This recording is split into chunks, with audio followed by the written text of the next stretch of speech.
वैसे आपको बता दें कि मोदी सरकार के पहले कार्यकाल में भी स्वास्थ्य मंत्री बनाए जाने के बाद हर्षवर्धन से उनका पद ले लिया गया था और एनडीए के दूसरे कार्यकाल में भी हर्षवर्धन स्वास्थ्य मंत्री बने, लेकिन इस्तीफा देना पड़ा। इसके अलावा कई मंत्रियों के जूनियर मंत्रियों को भी उनके कामकाज के आधार पर समीक्षा करके हटाया गया है। मैं रविशंकर प्रसाद ईश्वर की शपथ लेता हूं। कानून मंत्रालय के साथ सूचना प्रौद्योगिकी विभाग देखने वाले रविशंकर प्रसाद। मैं प्रकाश केशव जावड़ेकर ईश्वर की शपथ लेता हूं। और पर्यावरण मंत्रालय के साथ सूचना प्रसारण विभाग देखने वाले प्रकाश जावड़ेकर।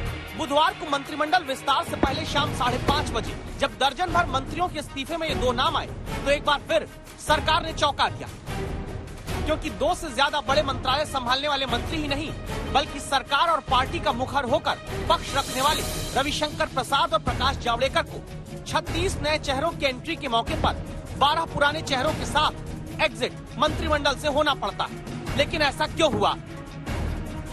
क्या इसके पीछे परफॉर्मेंस में कमी देखा जाना है? क्या सोशल मीडिया खासकर ट्विटर वाले विवाद में सरकार पर उठे सवाल वजह बने हैं, जिस विभाग के मंत्री के तौर पर संभाला नहीं जा सका? क्या ऐसे ही कारणों ने कामकाज की समीक्षा के दौरान प्रकाश जावड़ेकर के भी नंबर कम किए? 135 करोड़ भारतीयों का प्रतिनिधित्व करने की दृष्टि से मंत्रिमंडल का सम्यक पुनर्गठन हुआ है।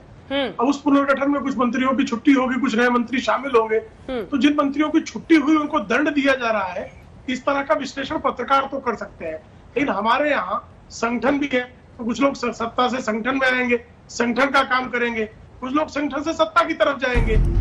ये बात सच है कि प्रधानमंत्री का ही विशेषाधिकार है किसे रखना है, किसे हटाना, और इसी कारण अपनी सरकार के दूसरे कार्यकाल की शुरुआत से 5 दिन पहले प्रधानमंत्री ये कह चुके थे, हम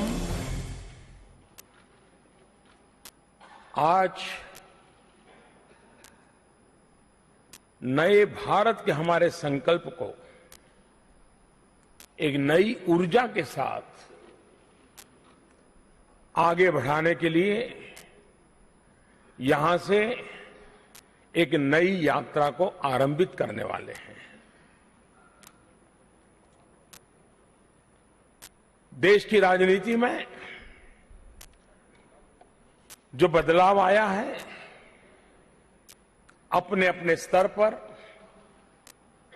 आप सभी ने इसका नेतृत्व किया है।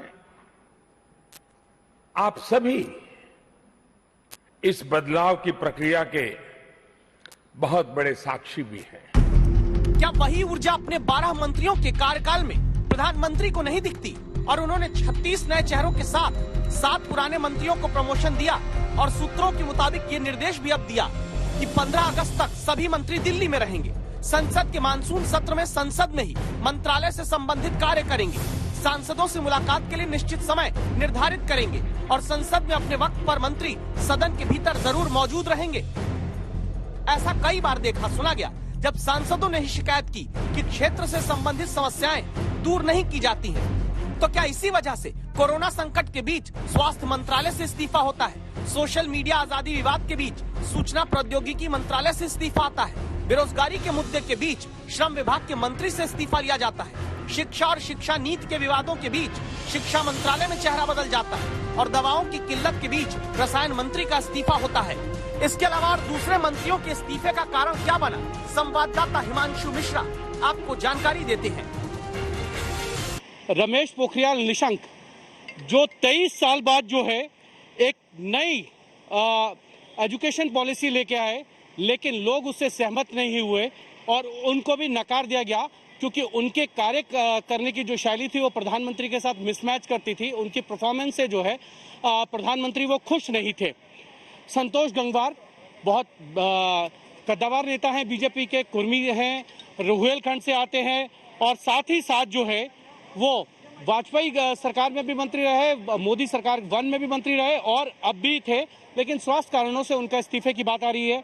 संजय धोत्रे महाराष्ट्र से आते हैं, शिक्षा राज्य मंत्री थे।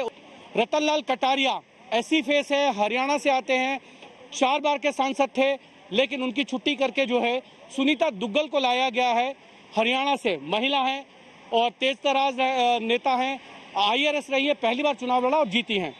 प्रताप सारंगी सादगी का प्रतीक था। जब 2019 में उनको मंत्री बनाया गया था, ये कहा गया था कि वो बहुत छोटे से घर में रहते हैं और वो एक ऐसे कर्मठ कार्यकर्ता हैं जो पार्टी के लिए हमेशा विचारों की लड़ाई लड़ते रहे उड़ीसा में, और पहली बार सांसद बने, विधायक पहले थे, लेकिन एमएसएमई में जिस तरीके का उनका परफॉर्मेंस रहा, शायद वो रास नहीं आया प्रधानमंत्री नरेंद्र मोदी को, और उनकी परफॉर्मेंस ऑडिट जब हुई तो प्रताप सारंगी को भी जो है वो जाना पड़ा है। तो ये तमाम इस तरीके के नेता, देवेश्री चौधरी, उनको जाना पड़ा। बंगाल के अंदर जो हमने सबने देखा नतीजे आए, देवेश्री चौधरी का परफॉर्मेंस ठीक नहीं था, वो वुमेन एंड चाइल्ड मिनिस्टर थी, उनको भी हटाया गया। इस बात को यहाँ समझ लेना जरूरी है कि जाति, धर्म, क्षेत्र के कोटे से मंत्रिमंडल में जगह मिल सकती है, लेकिन मंत्री बनने के बाद कोई कोटा, कोई कृपा नहीं चलती, बल्कि योग्यता ही दिखानी पड़ती है। इसी का नतीजा है कि जब 36 मंत्री नए आते हैं मंत्रिमंडल में, तो 12 को वड़क्कम कर दिया जाता है। हिमांशु मिश्रा, दिल्ली आज तक।